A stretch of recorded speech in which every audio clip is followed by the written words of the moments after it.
Olá pessoal do Me Passa Aí, meu nome é Natália e eu vou ser então monitora de vocês ao longo do curso de Anatomia Humana, tudo bem?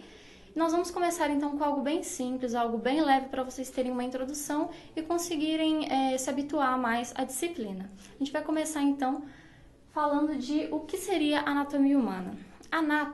Ana vem de em partes e tomen vem de cortar, ou seja, anatomia nada mais seria do que o quê? Da tradução do grego de cortar em partes, né?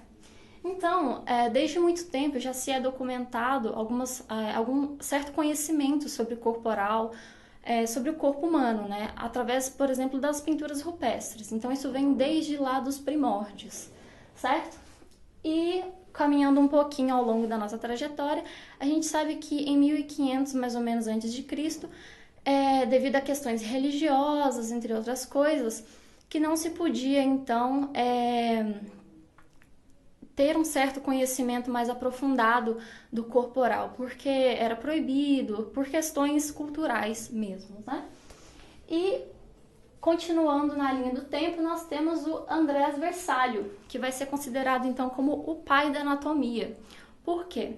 Ele foi o primeiro a conseguir dissecar alguns corpos, não só humanos, mas também de alguns animais, para poder fazer estudos mais aprofundados. E ele foi um dos primeiros que conseguiu, então, desenhar com uma certa perfeição e conseguir detalhar algumas coisas que são utilizadas até hoje pelos grandes livros e tudo mais de anatomia, alguns conceitos que são utilizados, né? Que é, então, André Versalho.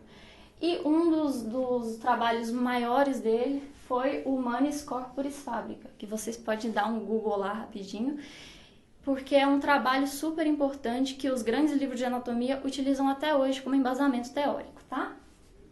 Mas tudo bem, muito bonito, muito legal, mas me fala, Natália, o que é anatomia humana? O que ela estuda? O que ela vai estudar, né? A anatomia humana, então, ela vai estudar os detalhes corporais. Eles podem ser macroscópicos ou microscópicos. Nesse curso, a gente vai estar focando, então, nos macroscópicos, porque a anatomia humana ela é subdividida em várias classes. Mas a gente vai estar focando, então, aqui na anatomia sistêmica, tudo bem?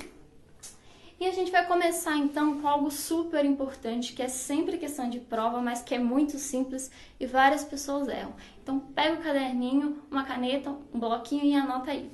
O que seria, então, a posição anatômica? Eu tenho quase certeza que essa vai ser a primeira ou a segunda questão da sua prova. Então, anota isso aí, porque é certeza que vocês vão acertar. Posição anatômica serve nada mais, nada menos para você conseguir, como se fosse comparar as coisas. Então, por exemplo, faz de conta que um anatomista ou então você é um perito criminal. E você, durante uma busca, vocês acabaram de achar um corpo, por exemplo, numa mata. Como que vocês poderão descrever como que foi encontrado, detalhes que foram encontrados, entre outras coisas? Através, então, da posição anatômica. Então, ela serve para você ter um embasamento para passar para pessoas que não estavam ali, por exemplo, no local, para documentar isso, certo? Entre outras coisas, claro, obviamente. Isso também é utilizado muito na anatomia clínica, tudo bem? Então, o que é posição anatômica? Posição anatômica vai ser basicamente o seguinte: eu vou ter que estar com a minha cabeça voltada para frente, certo? E os meus olhos olhando para o horizonte. Então, essa vai ser minha posição da minha cabeça.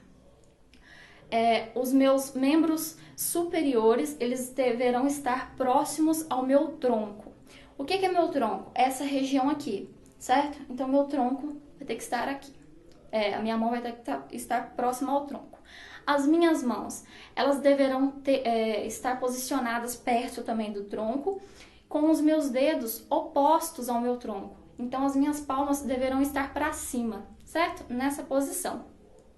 Meu quadril virado para frente e os meus membros inferiores, que são as minhas pernas, coxas e pés, juntos também, com os meus pés paralelos voltados para frente. Então, essa vai ser a posição anatômica clássica, digamos assim. Gravem isso, que eu tenho quase certeza que vai ser a segunda questão da prova, tá? E nós vamos estar falando então um pouquinho das divisões do corpo humano. Uma questão também muito importante e que várias pessoas têm dificuldade, mas é algo super simples que vocês vão entender agora e nunca mais vai errar, nunca, tá? Raiz e parte livre. O que seria uma raiz e o que seria uma parte livre? Por exemplo, nós temos duas principais ao longo do nosso corpo. Então, nós temos os ombros e nós temos também o quadril. Por que eles são considerados raiz? Porque eles são imóveis. Então, por mais que a gente se mova aqui, ó, dançando aqui em frente à câmera, nós não vamos conseguir ter muita mobilidade ao longo, certo? Então, por isso que eles são considerados raízes. E aí eles vão servir também como forma de localização principal. E as partes livres serão o que as outras regiões que nós conseguimos ter uma certa mobilidade. Então, mão, braço, perna e joelho. Muita gente pensa que o joelho é uma raiz, mas não. Ela não vai ser considerada, então, uma raiz, certo? Ela vai ser considerada, então, como uma parte livre. Bom, pessoal, essa foi a primeira aula. Espero que vocês tenham gostado. E a gente se encontra ao longo do curso. Espero que vocês continuem assistindo. Até mais!